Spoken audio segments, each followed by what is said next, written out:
The rain drummed against the window in a slow, rhythmic pattern, casting watery reflections of neon streetlights onto the worn wooden floor of my apartment. The night was eerily quiet except for the occasional sound of a passing car splashing through puddles. I sat on the edge of my couch, staring at the untouched glass of whiskey on the table. It had been a long day. Work had drained the last bit of patience from me, and all I wanted was to sink into the quiet comfort of my small, dimly lit living room. But something was off. A heavy weight pressed against my chest, though I couldn't quite place why. I checked my phone. No new messages. No missed calls. The silence felt unnatural. Then, a sudden, firm knock at the door made my heart jump. I hesitated, glancing toward the door with furrowed brows. It was past midnight. Who could be here at this hour? My mind ran through possibilities. A neighbor? A mistake? But something in the way the knock sounded, deliberate, authoritative, sent a chill through me. I stood, cautiously stepping toward the door, my pulse quickening. As I turned the lock and pulled it open, my breath hitched. Standing before me was a tall man in a dark uniform, rainwater dripping from his short, neatly cropped hair onto the shoulders of his jacket. His sharp features were illuminated by the flickering hallway light, his gaze steady and unreadable. A police officer. "Are you Liam Carter?" His voice was deep, measured. I swallowed hard, gripping the doorframe. "Yes. What's this about?" His lips pressed into a thin line before he reached into his pocket, pulling out a folded paper. "I need you to come with me for questioning." The words sent a jolt through my system. My mind raced. Questioning? For what? I hesitated, searching his expression for answers, but his face remained unreadable. The air between us thickened, charged with something I couldn't quite name. "Is this some kind of mistake?" I asked, voice unsteady. His gaze held mine for a second too long. No mistake. A shiver ran down my spine. I should have asked more. I should have demanded an explanation. But something in his eyes, something dark, something knowing, kept me silent. I nodded slowly, stepping back to grab my coat. Whatever this was, it was only the beginning. The ride to the station was suffocatingly silent. The officer, whose name I still didn't know, gripped the wheel with an unreadable expression, his jaw tight, eyes fixed on the road ahead. I could feel the weight of unspoken words pressing against the air between us. The car smelled faintly of leather and coffee, but beneath that was something else, something sharper, like the scent of rain on asphalt mixed with tension. I stole glances at him, studying the sharp angles of his face, the way his fingers flexed against the wheel. He looked younger than I had expected but carried an authority that made my pulse quicken. His uniform stretched across his chest, the fabric creasing as he shifted slightly. There was a quiet intensity about him, a restrained energy that made me feel both unsettled and something else I couldn't name. He finally spoke, his voice low but firm. "You seem nervous." I let out a breath I hadn't realized I was holding. "Shouldn't I be? I have no idea why I'm here." He didn't respond right away. Instead, he turned onto a dimly lit street, the station just ahead. "You'll find out soon enough." The way he said it sent a shiver through me. There was no malice in his tone, but something about it, something measured and deliberate, made my stomach tighten. When we arrived, he parked the car and stepped out without another word. I followed hesitantly, my footsteps echoing against the cracked pavement as we entered the station. The fluorescent lights overhead buzzed faintly, casting everything in a sterile glow. The place was mostly empty at this hour, save for a few officers in the background, sipping coffee, exchanging tired glances. He led me down a narrow hallway, stopping at a small interrogation room. He pushed open the door, gesturing for me to step inside. The room was colder than the rest of the station, the walls an uninspiring shade of gray. A metal table sat in the center, a single chair waiting for me. A large mirror took up one side of the wall, and though I had seen enough movies to know what it was, I still felt the weight of unseen eyes watching. "Sit," he instructed, his tone leaving no room for argument. I obeyed, feeling my skin prickle as he closed the door behind him. The lock clicking into place sounded far too final. He leaned against the table, arms crossed, eyes scanning me like I was something to be examined. Liam Carter, age 28, works at an advertising firm. No criminal record. Not even a speeding ticket. I blinked. That's right. He tilted his head slightly. So why do you think you're here? I let out a nervous laugh, shaking my head. I have no idea. I was hoping you could tell me. For the first time, his lips twitched, not quite a smirk, but something close. You were seen leaving a building last night. A building that's part of an ongoing investigation. A chill ran down my spine. What building? The Vega Hotel. My stomach dropped. I had been there last night.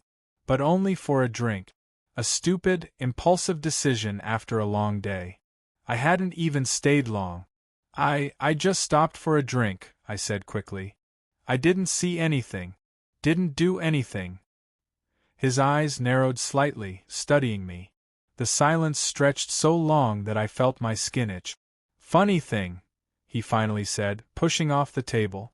The security cameras glitched for about 20 minutes last night. Right when you were there. I swallowed hard. That's just a coincidence. Maybe. His voice was softer now, but no less intense. He stepped closer, the heat of his presence pressing against me. Or maybe there's more to it. I tried to hold his gaze, but it was impossible. His stare was too much, too knowing, too sharp. I swear, I don't know anything, I said, my voice quieter now. He exhaled, shaking his head slightly. You don't look like a liar. My pulse spiked. I'm not. Something flickered in his expression. He stepped even closer, his knee brushing against mine under the table. The air shifted, no longer just tense but charged. You look nervous again, he murmured. I felt my breath hitch, my heart pounding too loudly in my chest. This wasn't normal. This wasn't how interrogations work. Why are you looking at me like that? I asked, voice barely above a whisper. He didn't answer right away. Instead, he let the silence sit, thick and suffocating.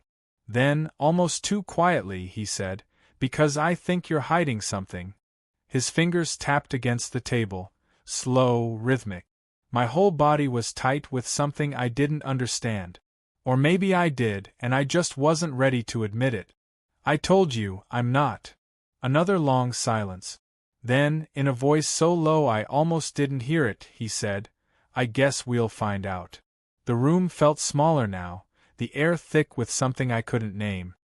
His stare hadn't left me since his last words, and I could feel my pulse hammering against my throat. The cold metal table between us wasn't enough to create distance, it was just an illusion, a fragile barrier that felt close to breaking. He leaned in slightly, his hands braced against the surface, his face hovering just inches from mine. His breath was steady, controlled, but I could sense something beneath it, something restrained. You're lying, he murmured, voice barely above a whisper.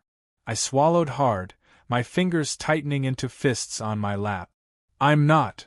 A slow smirk tugged at the corner of his lips, but there was no amusement in his eyes. It was a calculated expression, like he knew something I didn't. You hesitated, he said, tilting his head slightly. Your breath hitched. Your pupils dilated. I let out a shaky exhale. You're reading too much into it. He let the silence stretch, his gaze never breaking from mine. Then, with a deliberate slowness, he reached for a folder that had been sitting on the table. He flipped it open, revealing grainy security camera images. Even though they were blurred, I recognized myself immediately, walking through the Vega Hotel lobby, my head down, my posture tense. That's you, isn't it? I nodded, my throat dry. And yet, you claim you don't know anything. My voice felt distant when I spoke. Because I don't. He hummed softly, considering my words, his fingers tapping idly against the table.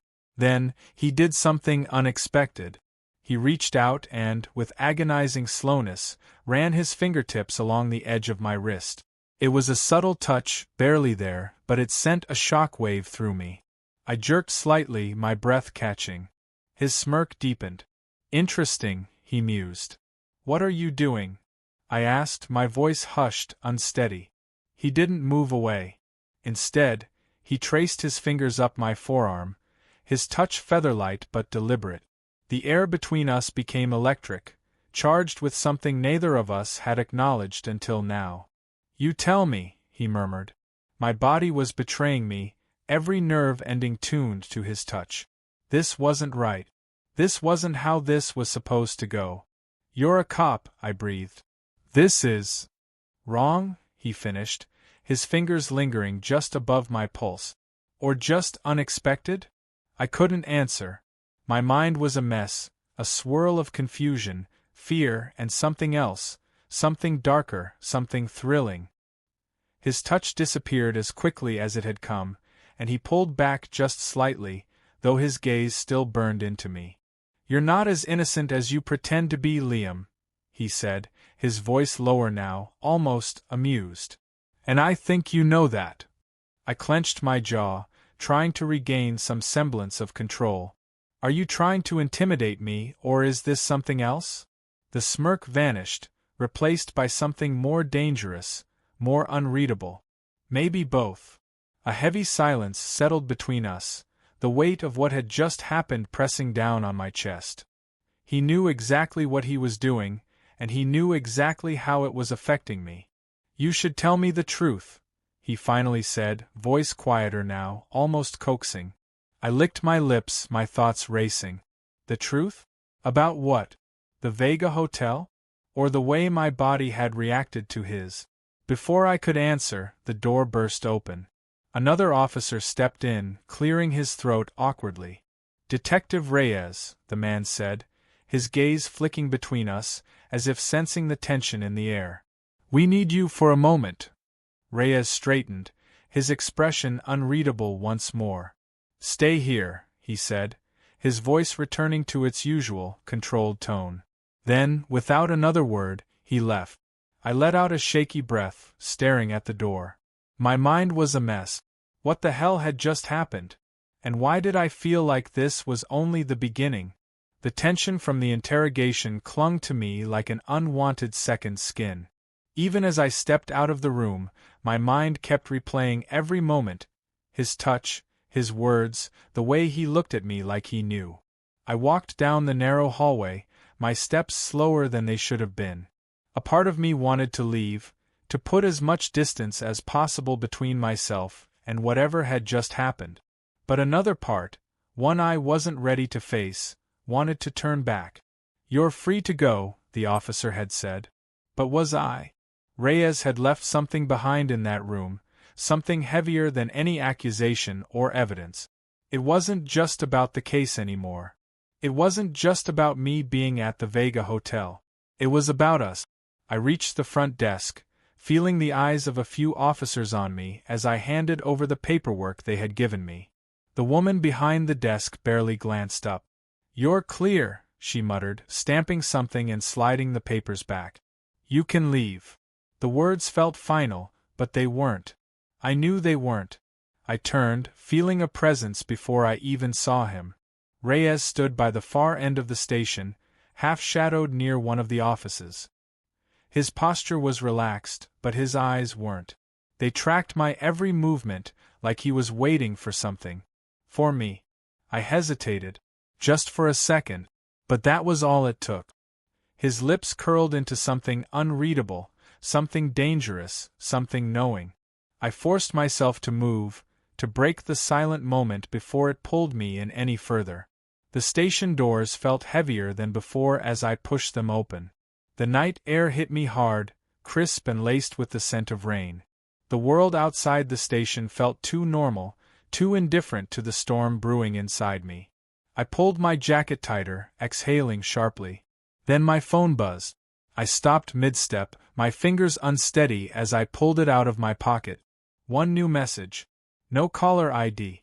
We're not done yet. My breath caught. The words sat there, glowing on the screen, pressing into my skin like a brand. I swallowed hard and lifted my gaze. Across the street, beneath a flickering street lamp, stood Reyes. Watching. Waiting.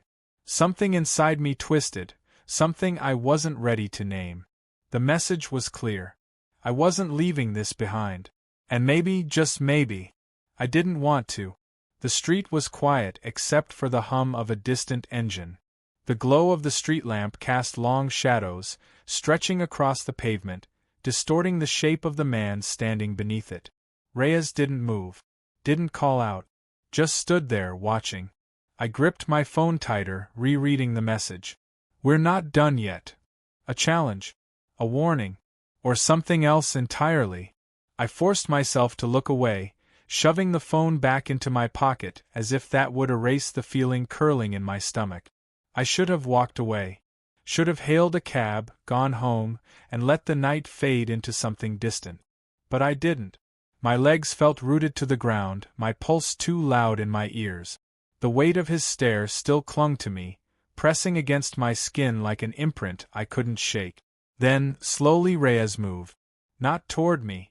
Not away. Just enough, a shift of weight, a tilt of his head, like he was waiting for me to decide what happened next. My throat was dry. My mind was a mess. What did he want from me? The case should have been over. He should have been satisfied with whatever answers he had pulled from me inside that room. But that wasn't what this was about anymore. And we both knew it. A car turned onto the street, its headlights cutting between us. In that brief second of blinding light, I made my choice. I stepped off the curb. And when the light faded, Reyes was already walking toward me. Some lines aren't meant to be crossed. But maybe we already had.